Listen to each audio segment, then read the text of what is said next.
ଧଉଳିରେ ଯେଉଁ ଭଳିଆ ଜଘନ୍ୟ କାଣ୍ଡ ହେଇଥିଲା ସେଇଟା ତ ଆପଣମାନେ ସମସ୍ତେ ଜାଣିଥିବେ। ତାର ମୁଖ୍ୟ ଆସାମୀ ଗୋଟେ ଜୋକର। ସେ ଜୋକର ବିଷୟରେ ଯେତେବେଳେ ନ୍ୟୁଜ୍ରେ ମୁଁ କାଲି ଦେଖୁଥିଲି ମୋତେ ଆଶ୍ଚର୍ଯ୍ୟ ଲାଗିଲା ଏଇଥିପାଇଁ ଯେ ସେ ଜୋକର ଯିଏ ତା ନାଁରେ ଆଗରୁ ଆହୁରି ବହୁତ ବଡ଼ ବଡ଼ ଅପରାଧ ଅଛି। ଏମିତିକି ସେ ପୋଲିସ ଉପରକୁ ଆଟାକ୍ କରିକି ବି ଜେଲ୍ ଯାଇଛି।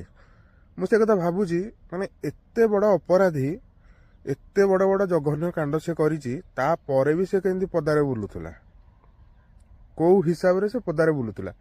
ମାନେ ସାହସ ଏମାନଙ୍କର ଏଇଥିପାଇଁ ବଢୁଛି, ଏଇଭଳିଆ ବାଷ୍ଟାର୍ଡ ଗୁଡାକ ପାଇଁ। ମାନେ ଆମ ଆଇନରେ ଠିକରେ ଏମାନଙ୍କ ପାଇଁ ସଜା ହିଁ ନାହିଁ।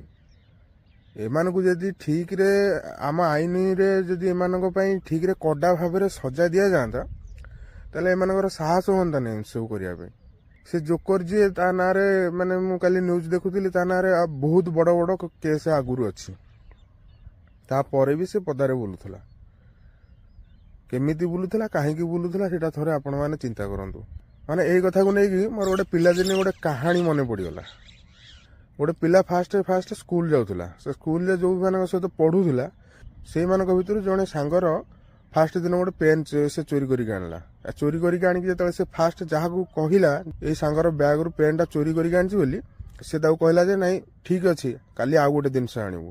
ଏମିତି ଏମିତି ହେଇକା ଯେତେବେଳେ ତା ସାହସ ବଢିଗଲା, ସେ ଯେତେବେଳେ ବଡ ହେଲା, ସେ ଯେତେବେଳେ ମାନେ ବଡ ବଡ ଅପରାଧ କଲା, ସେତେବେଳେ ତାକୁ ଯେତେବେଳେ ପୋଲିସ ଧରିଲା କି ତାକୁ ଯେତେବେଳେ ମାନେ ଆଇନ ଅନୁଯାୟୀ ଦଣ୍ଡ ହେଲା, ସେଇ ଯୋଉମାନଙ୍କୁ ସେ କହିଥିଲା ଯେ ନାଇଁ ମୁଁ ପେନ୍ ଚୋରି କରିକି ଆଣିଛି, ଯୋଉମାନେ ତାକୁ କହିଥିଲେ ଯେ ନାଇଁ ତ କାଲି ଆଉ ଗୋଟେ ଜିନିଷ ଚୋରି କରିକି ଆଣିବୁ ବୋଲି, ସେଇମାନେ ଆସିକି ରାସ୍ତା ଉପରେ ହୋ ହାଲ୍ଲା କଲେ ଯେ ନାଇଁ ଇଏ ବହୁତ ଅପରାଧ କରିଛି, ୟାକୁ ଦଣ୍ଡ ଦିଆଯାଉ, ଇଏ ଯୋଉ ଭଳିଆ ଜଘନ୍ୟ ଅପରାଧ କରିଛି ୟାକୁ ଫାଶୀ ଦିଆଯାଉ, ଦଣ୍ଡ ଦିଆଯାଉ, ମାନେ କଡା ଭାବରେ ଦଣ୍ଡ ଦିଆଯାଉ। ସେଇମାନେ ଆସିକି ରାସ୍ତାରେ ହୋ ହାଲ୍ଲା କଲେ, କିନ୍ତୁ ସେଇମାନଙ୍କୁ ସେ ପ୍ରଥମେ କହିଥିଲା ଯେ ମୁଁ ଚୋରି କରିଛି ବୋଲି। ଯଦି ପୂର୍ବ ଅପରାଧକୁ ନେଇକି ଆକୁ ଠିକରେ ଦଣ୍ଡ ଦିଆଯାଇଥାନ୍ତା, ତାହେଲେ ହୁଏତ ଆଜି ଏଇ ଯୋଉ ନାବାଳିକା ସହିତ ଯୋଉ ଭଳିଆ ଘଟଣାଟି ଘଟିଲା, ତାହେଲେ ଘଟଣାଟା ଘଟି ନଥାନ୍ତା। ସବୁ ପରେ ବି ମୁଁ ସେଇ ଗୋଟିଏ କଥା କହିବି, ଆମ ସମାଜ ସୁଧୁରିବା ଦରକାର, ଆମ ଆଇନ ବ୍ୟବସ୍ଥା ଫାଷ୍ଟ ସୁଧୁରିବା ଦରକାର। ତାପରେ ଏଇଭଳିଆ ଅପରାଧୀ ମାନେ ଅପରାଧ କରିବା ପୂର୍ବରୁ 100 ଥର ଭାବିବେ।